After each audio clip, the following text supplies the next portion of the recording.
नमस्कार।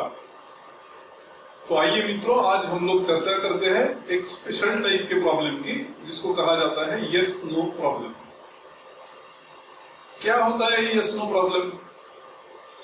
काफी सारी कंडीशंस टेस्ट करने के बाद अगर आप इस फैसले पर पहुंचते हो कि यस, हाँ, ये इसका रिजल्ट है, या नो, ये इसका रिजल्ट है, मतलब दो में से एक रिजल्ट जब आता है कॉम्प्लिकेटेड कंडीशंस चेक करने के बाद, उसे कहते हैं यस नो प्रॉब्लम। मिसाल के तौर पर कॉम्प्लिकेटेड कंडीशंस चेक करने के बाद अगर आप इस निर्णय पे पहुंचते हैं कि हाँ स्टूडेंट पास हो गया या ना स्टूडेंट फेल हो गया, तो ये बन गया यस नो प्रॉब्लम। इसको प्रोग्राम लिखने का एक स्पेशल तरीका है जो लॉजिकल ऑपरेटर्स के द्वारा कार्यान्वित किया जा सकता है। ये लॉजिकल ऑपरेटर्स अगर आप यूज करेंगे तो आपका प्रोग्राम काफी इजी हो जाएगा।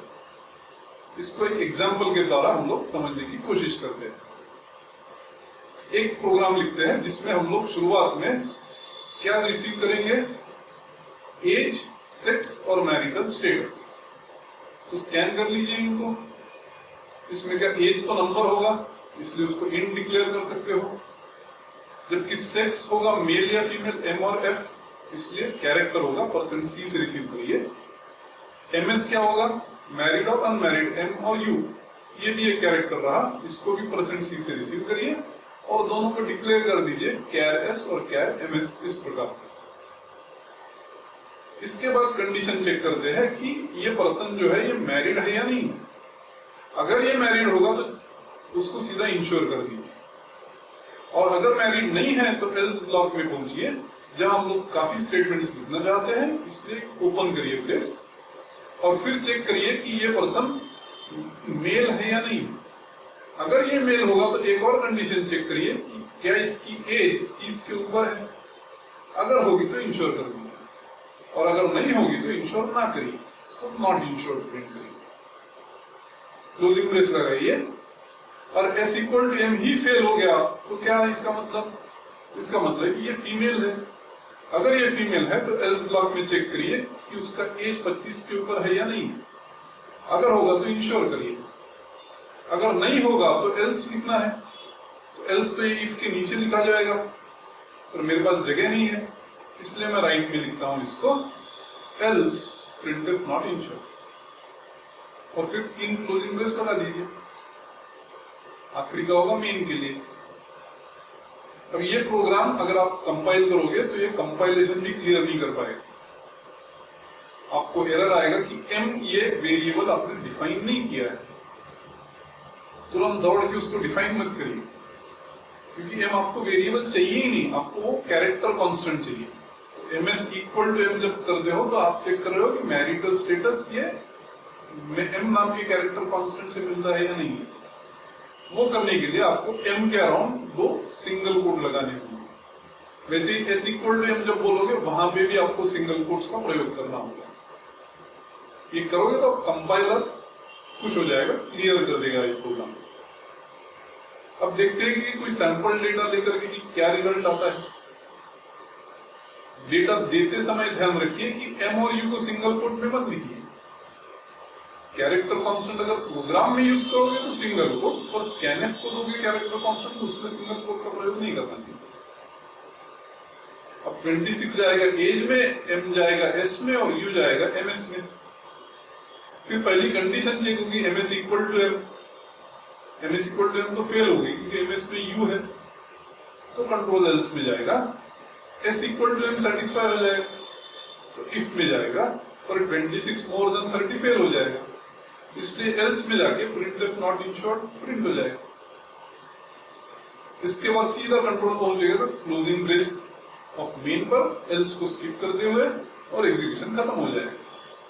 तो 26 मेल और अनमैरिड ये अगर डेटा होगा तो आप उस पर्सन को इंश्योर नहीं करना चाहते। देखिए इसमें भी तीनों प्रॉब्लम्स वही है, बरकरार है, जो हम लोगों ने पहले एनकाउंटर किए थे। एक तो बहुत सारी इफ और एल्सेस है, बहुत सारी पेयर ऑफ ब्रेसेस हो सकती है अगर इफ और एल्स में मल्टीपल स्टेटमेंट्स आ जाए तो, और तीसरा ये प्रोग्राम राइट टू ट्री पूरा, ये तीनों अवॉइड कर सकते हैं लॉजिकल ऑपरेटर्स के प्रयोग से। पर लॉजिकल ऑपरेटर्स अगर आपको यूज करना है इस केस में, तो सबसे पहले आइडेंटिफाई करिए ऐसी केसेस जिस केस में आप उस पर्सन को इंश्योर करना चाहते हो। 3 प्रिंटफ में हम लोगों ने इंश्योर किया है। पहला प्रिंटफ कब एग्जीक्यूट होता है? अगर एमएस इक्वल टू एम है, तो मतलब अगर पर्सन मैरिड है तो उसको सीधा सीधा इंश्योर करना है। दूसरा प्रिंटफ इंश्योर कब एग्जीक्यूट होता है? अगर एज मोर देन 30 है। पर एज मोर देन 30 पर कब पहुंचेगा? अगर S equal to M satisfy हुआ तो। और एस इक्वल टू एम पर कब पहुंचेगा? अगर M S equal to M fail हुआ तो। मतलब M S equal to M fail हुआ, पर्सन अनमैरिड है, S equal to M satisfy हुआ, पर्सन मेल है और एज मोर देन 30 है, तो आप इंश्योर करोगे। मतलब दूसरी सिचुएशन क्या बनती है? Unmarried male above 30 years of age. उसी प्रकार तीसरा प्रिंटफ इंश्योर्ड है, वहां कब पहुंचोगे? Unmarried female above 25 years of age. 3 कौन सी पॉजिटिव केसेस होगी जिस केस में आप उस पर्सन को इंश्योर करना चाहते हो? नंबर 1 है कि वो पर्सन मैरिड। नंबर 2 कौन सी है?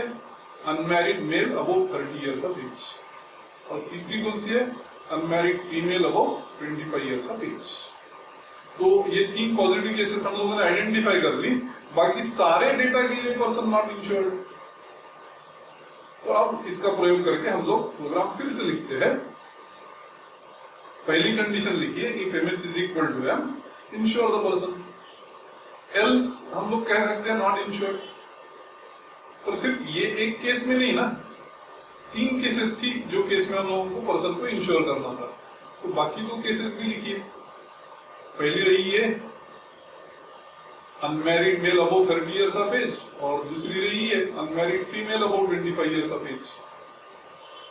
और ये 3 जो सिचुएशंस है, इनको अलग अलग आइडेंटिफाई करने के लिए हमको और ऑपरेटर से जोड़ना होगा। मतलब पहला केस ट्रू है, या दूसरा केस ट्रू है, या तीसरा केस ट्रू है। ये तीनों में से कोई भी एक ट्रू रहा तो पर्सन को इंश्योर करना है।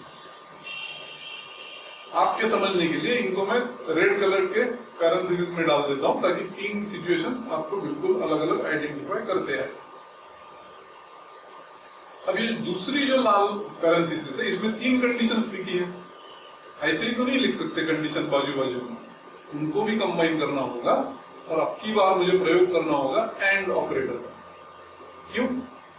क्योंकि सेकंड सिचुएशन कब ट्रू होती है? अगर पहली ट्रू है एंड दूसरी भी कंडीशन ट्रू है और तीसरी भी ट्रू है, मतलब अनमैरिड है, मेल है और 30 इयर्स के ऊपर है। वैसे ही तीसरे सिचुएशन में भी मुझे एंड ऑपरेटर का प्रयोग करना होगा। तो अब हमारा प्रोग्राम पूरा हुआ।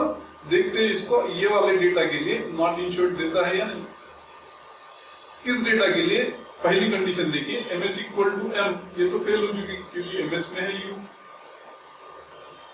अब ये फेल हुई तो दूसरी इवेल्युएट होगी। दूसरे में क्या किया है? एमएस इक्वल टू यू, ये सेटिस्फाई हुआ। एस इक्वल टू एम, ये भी सेटिस्फाई हुआ। पर 26 मोर देन 30 फेल हो गया। मतलब ये बन गया ट्रू एंड फॉल्स। इसका रिजल्ट फॉल्स है, इसलिए तीसरी सिचुएशन में जाएगा। MS equal to U true है, S equal to F fail हो जाएगा क्योंकि एस में एम है। 26 मोर देन 25 ट्रू हो जाएगा। तो अब की बार क्या होगा? True and false and true, ये तो फॉल्स ही देगा। तो पहला फेल हुआ, दूसरा भी फेल हुआ, तीसरा भी फेल हुआ। और ये तीनों कैसे कंबाइन किया है? और से। तीनों अगर फेल हो गए तो नेचुरली कंट्रोल कहां जाएगा? एल्स में, और वहां क्या प्रिंट हो जाएगा? Not insured. यही आंसर हमारा पहले भी प्रोग्राम के लिए आया था। मतलब ये प्रोग्राम सही है। इस प्रकार अगर आप एंड और आर का यूज करते हो तो डायरेक्ट वे ऑफ प्रोग्रामिंग आप कर पाओगे। आपको बहुत सारे इफ एल्स से उलझ के नहीं रहना होगा, पेयर ऑफ बेसिस से उलझ के नहीं रहना होगा। प्रोग्राम राइट को क्रीप नहीं कर जाएगा। तो तीनों काउंट पे ये प्रोग्राम बेहतर है। अब ये जो ऑपरेटर्स आप लोगों ने यूज किए हैं, एंड और आर, तीसरा है नॉट। नॉट ऑपरेटर जो है वो कैसे काम करता है? अगर कंडीशन इवैल्यूएट होगी तो नॉट ऑफ दैट कंडीशन अगर ट्रू होगी तो फॉल्स हो जाएगा, और वो कंडीशन फॉल्स होगी तो नॉट ऑफ फॉल्स ट्रू बन जाएगा। मतलब नॉट के साथ सिर्फ एक ही कंडीशन जुड़ी हुई होती है। अगर मैंने लिस्ट बना दी अब तक के देखे हुए सारे ऑपरेटर्स की, तो तो असाइनमेंट को लोअर मोस्ट प्रायोरिटी है और नॉट को हाईएस्ट प्रायोरिटी है।